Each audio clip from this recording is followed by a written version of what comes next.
Assalamualaikum warahmatullahi wabarakatuh. USM News kembali hadir menjumpai Anda. Beragam informasi menarik akan kami sajikan untuk Anda selama 30 menit ke depan bersama saya Putri Sari dan berikut USM News lengkapnya.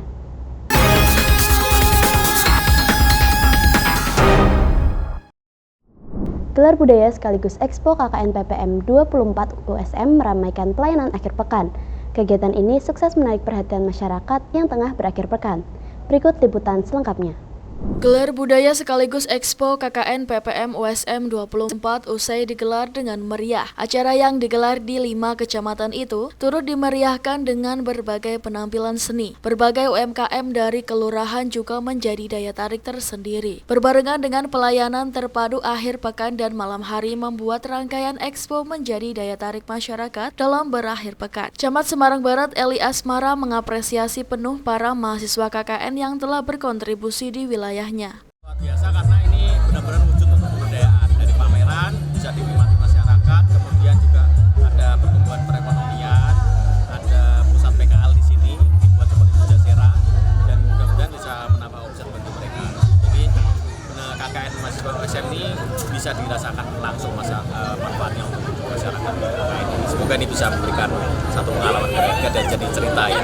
Makanya saya mengajarkan buatlah sesuatunya ini melebihi target standar yang sudah ditentukan, kemudian kita harus membudayakan untuk mencapai hasil di atas. Mengusung tema pemulihan ekonomi, stabilitas politik, program tumbuh kembang anak dan kebencanaan, mahasiswa diterjunkan untuk dapat berkontribusi di masyarakat dengan ilmu yang didapat di perkuliahan. Beragam program dijalankan mahasiswa selama 1 bulan. Camat Pedurungan Agus Junaidi menyampaikan rasa terima kasihnya dan memastikan bahwa sinergi USM dan kecamatan akan terus dijalin. Kami mengucapkan terima kasih karena USM sudah bekerjasama berkolaborasi dengan kami sudah sejak lama ya, dan dari tahun ini menghasilkan program yang bagus, program unggulan, penanganan stunting, UMKM, ya. Kemudian gelar seni budaya, ada ini yang di Palembang itu karawitan untuk anak-anak dan lain sebagainya. Tadi sudah sempat bincang-bincang baik dengan Ketua LPM maupun dengan Wakil Rektor 3 bahwa harapannya besok memang ada program-program khusus yang disesuaikan dengan permasalahan yang ada di Kecamatan Pedurungan. Yang ini tadi ada satu titik lemah yang ada kekurangan yang ada di Kecamatan Pedurungan, yaitu penanganan pengolahan sampah. Nah itu harapan kami mungkin tahun depan ada satu titik penanganan khusus terhadap pengolahan sampah di wilayah Kecamatan Pedurungan. Pemirsa, mangrove menjadi tanaman yang sering terdengar sebagai penahan abrasi pantai. Tapi apa jadinya ketika mangrove diolah menjadi kerupuk dan sirup? Bagaimanakah rasanya? Berikut liputannya untuk Anda.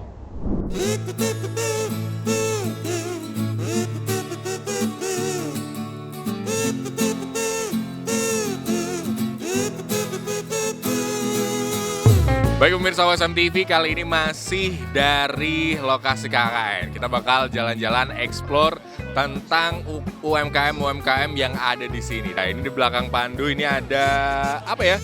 Kerupuk. Ini ada kerupuk dan juga ada beberapa olahan-olahan dari mangrove. Biasanya kita tahu mangrove ini buat penahan abrasi, tapi sekarang diolah jadi bahan pangan. Langsung aja kita undang, ini ada Mas siapa ini?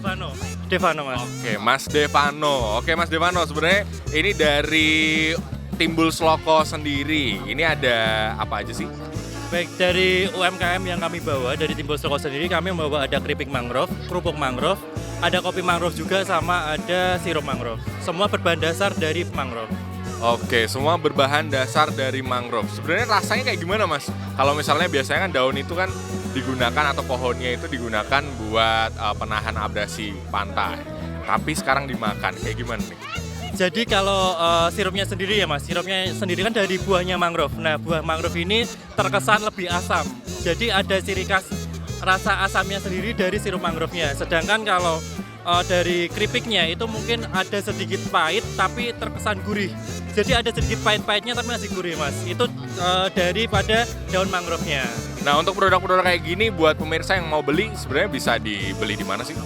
Baik, untuk yang mau beli mungkin bisa langsung ke Instagram kami di KKN Timbul Sloko .24. Nanti DM aja ke kami, nanti kita bantu untuk distribusikan ke pelaku UMKM-nya langsung. Oke, baik. Ini jadi buat pemirsa dimanapun berada, kalau minat dengan kerupuk mangrove ini dan penasaran sama rasanya, bisa langsung DM akun Instagramnya. Oke, thank you Mas. Oke. Baik pemirsa USM TV, kali ini saya tengah berada di stand booth-nya Desa Batursari. Dan di belakang saya ini ada beberapa stand UMKM, produk-produknya yang menarik dan pastinya enak buat dicobain. Kali ini saya mau coba, dan tadi ini ada di belakang saya ada keripik atau pangsit daun kelor, lalu ada wedang temon. Wah, apa nih wedang temon? Langsung aja, kita udah bareng dengan Ibu siapa ini? Ibu Heni. Oke, Ibu Heni. Baik, di siang hari ini Ibu Heni ini sebenarnya lagi pamerin apa aja sih produknya? Dari Batursari kita ada wedang temon. Temon itu bunga telang dan lemon. Ya, itu produk unggulan dari salah satu unggulan dari Batursari yang manfaatnya banyak banget dan penjualannya juga lumayan karena manfaatnya banyak ya, makanya banyak ini juga lakunya. Nah, ini sebenarnya apa yang jadi alasan Bu kok bunga telang? Ini apakah di sana banyak atau gimana? Karena telang itu budidayanya gampang dan hampir kita tanam di semua rumah itu ada gitu ya. Karena manfaatnya banyak, makanya banyak orang menanam. Jadi kenapa tidak kita upkan untuk jadi produk unggulan dari UMKM Batursari itu sendiri gitu. Nah, untuk nilai ekonomisnya, seberapa ekonomis atau berapa harganya sih? Kalau ekonomisnya karena bahannya juga kita murah ya, itu disediakan oleh alam sebetulnya. Jadi kita jual nggak terlalu mahal sih untuk harga 1 cup. Kalau cup ini kita cuma 3.000, tapi kalau botol kita biasanya emang 5.000. Yang botol itu yang biasanya masuk ke kafe-kafe itu botol. Kita ada marketplace-nya, di Shopee ada, itu Hands Creative Art, kemudian di market di Facebook juga ada, Instagram kita ada juga. Itu kalau Instagram masih pakai nama saya sendiri, jadi Agustina Marhaini gitu. Oke, baik, langsung aja buat pemirsa yang ada di Semarang, Jawa Tengah atau di seluruh Indonesia pengen cobain, langsung hubungin Bu Heni ya. Oke, nanti kita akan jalan-jalan lagi, so jangan kemana-mana, tetap di Explore UMKM.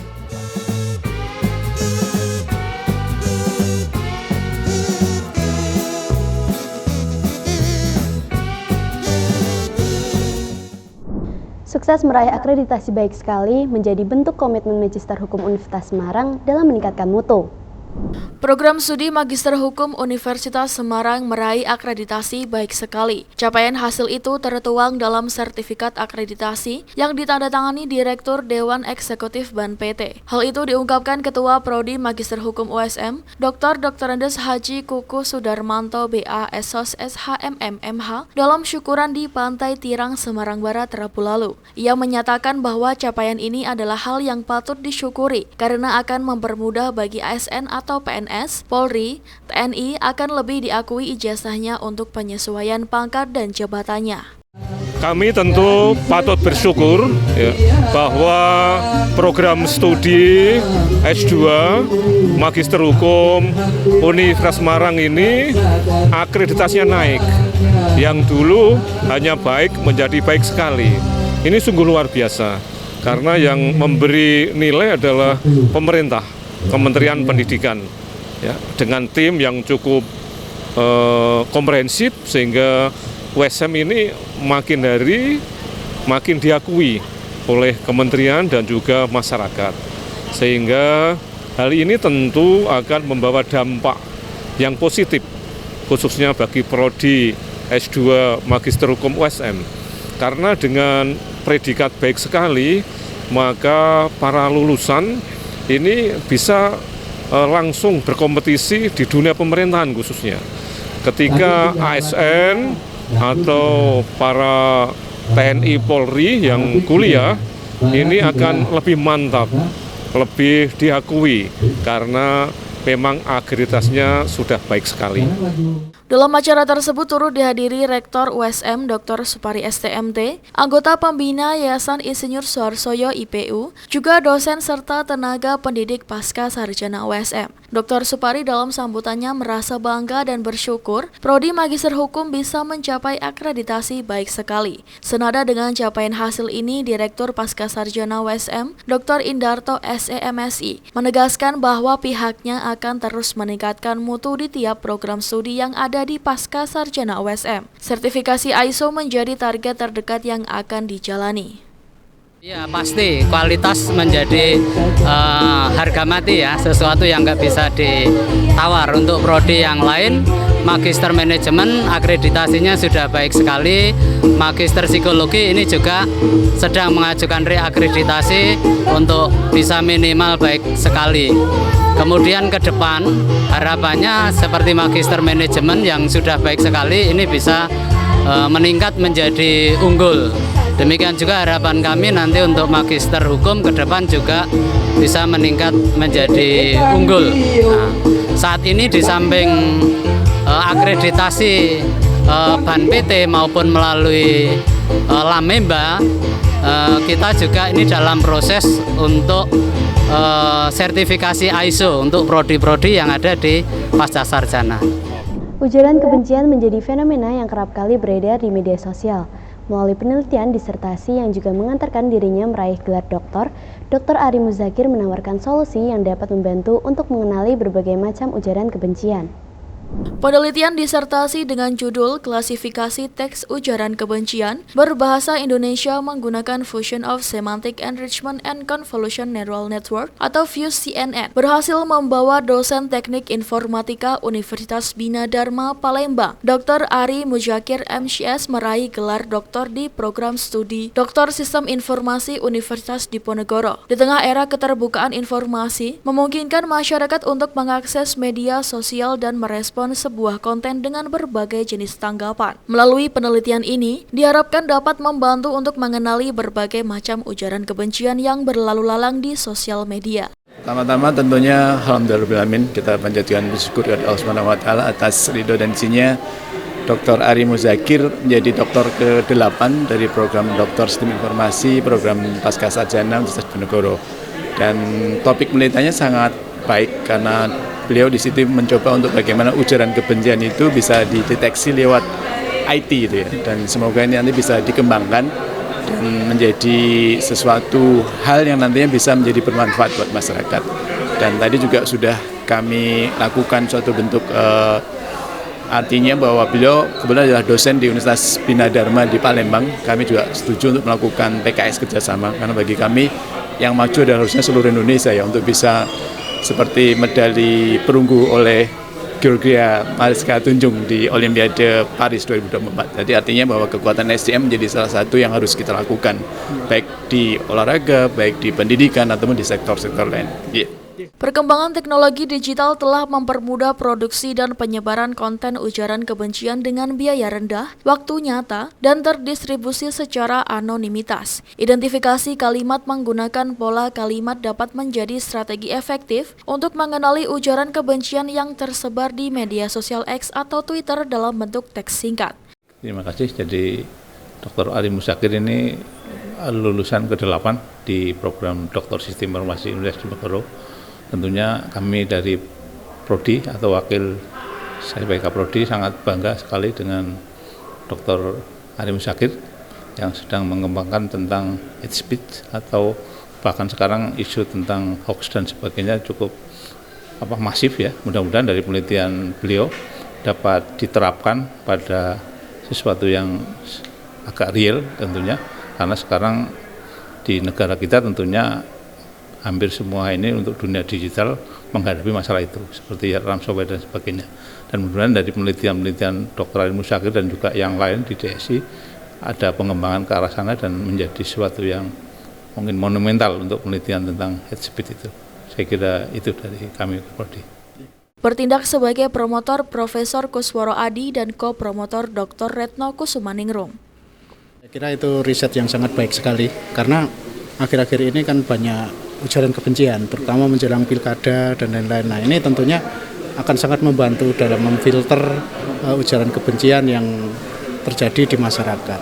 Nah, tentunya ini riset ini kalau diteruskan nantinya akan sangat bagus sekali dan sangat bermanfaat. Mungkin nanti bisa di-embeddedkan di WhatsApp, bisa di-embeddedkan di Twitter dan Instagram. Nah, tentunya ini masih terbatas pada kata-kata pendek, kalimat pendek.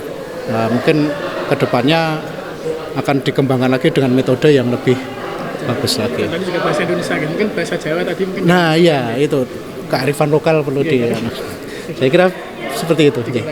Akibat tidak kuat dilewati truk bermuatan material, proyek pengerukan sungai SWD 2 dari BPWS Pemali Juanan, jalan alternatif yang menghubungkan Kabupaten Jepara Demak di Desa Karanganyar, Welahan, Kabupaten Jepara, Jawa Tengah, amblas sedalam 1 meter dengan panjang sekitar 70 meter. Kondisi amblasnya jalan cor beton ini sudah 1 minggu belum ada penanganan, sehingga mengganggu aktivitas warga.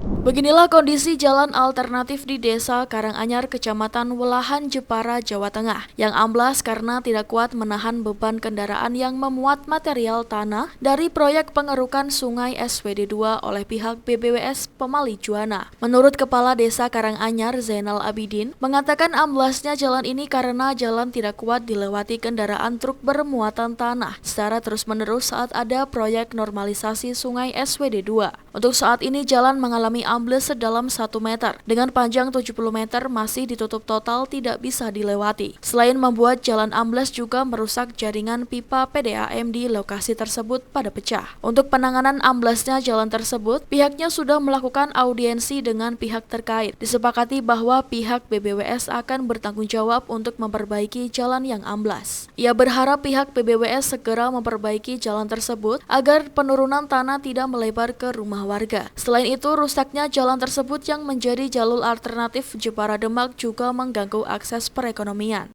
Memang ini tidak terjadi apa-apa, berhubung ada proyek besar, jadi pengangkutan tanah dibawa ke desa sebelah. Jadi muatannya itu agak berat. Muatnya yang namanya muatan dam itu kan ada yang kecil, ada yang besar. Itu kemudian di sini yang diambil besar semua. Itu ngambilnya itu bukan dari Desa Karanganyar, tapi dari desa sebelah, yaitu Desa Rejosari. Terus kemudian lewat sini beruntun sampai 10 itu bolak-balik. Jadi akhirnya kan ini sudah ada grek. Nah, setelah itu ya, ada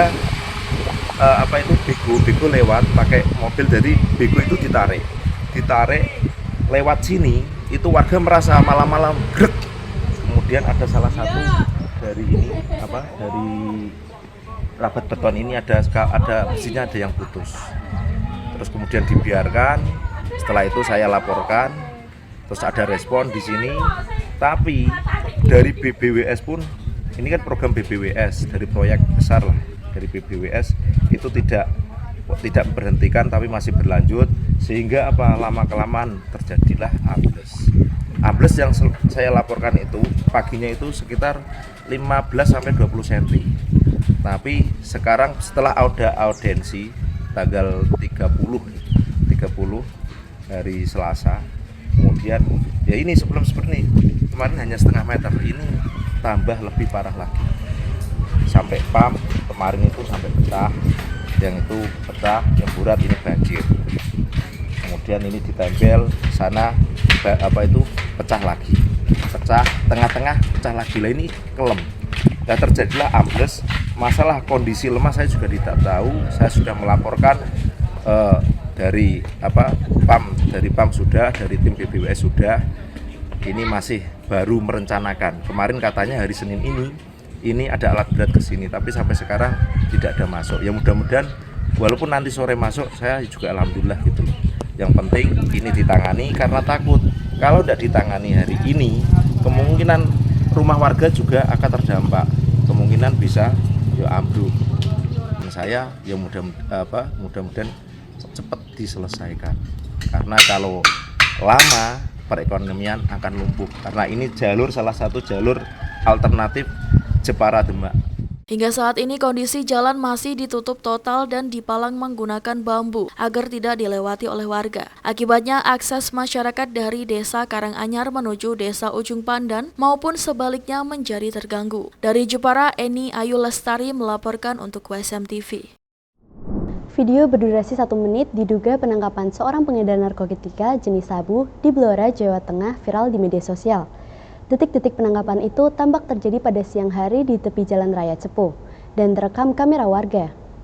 Kapolres Blora AKBP Wawan Andi Susanto membenarkan adanya video penangkapan diduga pengedar narkotika yang viral di media sosial. Tampak dalam video tersebut anggota Satuan Reserse Narkoba sedang menangkap seorang laki-laki diduga pengedar narkotika. Di sebelahnya tampak pula sepeda motor pelaku tergeletak di sampingnya, diduga sebagai alat untuk melakukan tindak pidana mengedarkan sabu-sabu. Kapolres mengatakan bahwa video tersebut diambil oleh warga setempat. Pelaku adalah seorang residivis pada kasus yang sama. Dari tangan pelaku, petugas mengamankan 1 paket sabu-sabu yang siap diedarkan di wilayah Kecamatan Cepu, Kabupaten Blora. Namun petugas berhasil menggagalkan pelaku di jalan wilayah Kelurahan Ngelo, Kecamatan Cepu, Blora.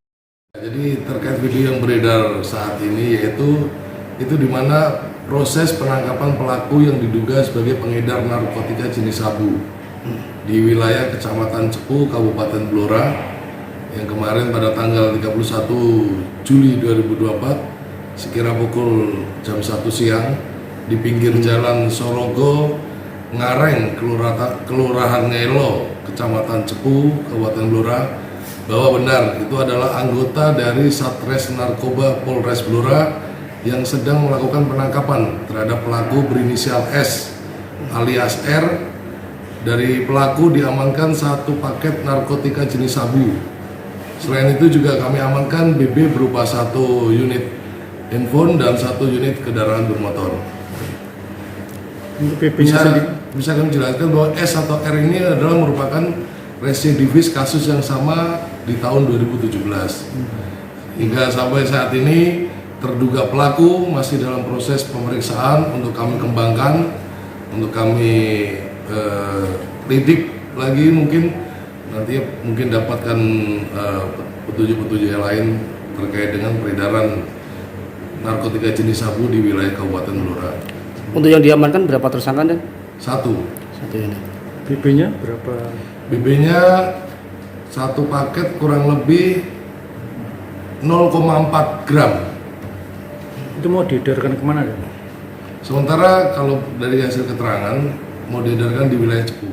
Pelaku kini diamankan di Satreskobba Polres Blora beserta barang buktinya. Petugas saat ini masih melakukan pemeriksaan lebih lanjut mengenai peredaran sabu-sabu yang dilakukannya. Pemirsa, Serikat Aktor di Amerika Serikat kembali melakukan mogok massal. Kali ini melibatkan sekitar 2.500 aktor pemeran tokoh video game. Seperti mogok aktor film dan TV pada 2023, ancaman teknologi kecerdasan buatan alias AI berada di balik mogok kali ini. Selengkapnya dilaporkan tim VOA. Informasi ini sekaligus menutup perjumpaan kita hari ini. Saksikan terus USM News hanya di USM TV. Saya Putih Sari dan seluruh kru yang sedang bertugas pamit undur diri. Terima kasih. Wassalamualaikum warahmatullahi wabarakatuh. Andy Norris adalah aktor yang gerak tubuhnya diambil lewat proses motion capture atau penangkapan gerak untuk memerankan tokoh antagonis Lilith dalam permainan video Diablo seri keempat dan sejumlah video game lainnya. You don't know that I have done these characters because I'm not attached to it, right? So they want to take my movement because they argue that it's unrecognizable as me, which is kind of my job, and use that data to pilot these AI systems. Produsen video game ingin menggunakan teknologi kecerdasan buatan alias AI untuk memanfaatkan hasil perekaman gerak tanpa memberi kompensasi tambahan untuk pemeran seperti Andy. Memicu mogok oleh anggota Serikat Aktor, Screen Actors Guild, American Federation of Television and Radio Artists, disingkat SAG-AFTRA. Basically, these companies have the ability when we work for them to keep a library of our performances, in our case, our movement, our action, our acrobatics, and they're able to give it to a machine to then study that, basically become us and spit out new performances without us, without our knowledge. and that is scary, and that is something that could absolutely kill our industry.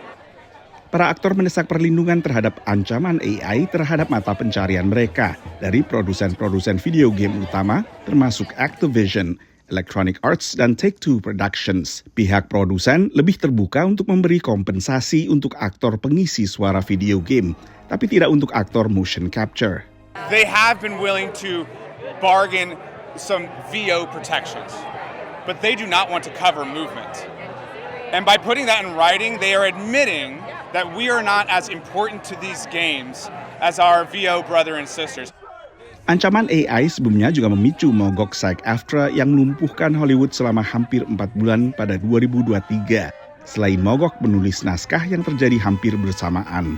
A lot of these companies, they don't understand the hard work and labor that goes into the voice acting, the face acting, the body capture, all of the likenesses that they use to sell these video games. Demonstran umumnya berharap mogok kali ini tak akan berlangsung selama mogok 2023. Tapi analis mencermati proses produksi video game umumnya berlangsung lebih lama dibandingkan program TV atau film layar lebar. Sehingga produsen punya lebih banyak ruang untuk bernegosiasi.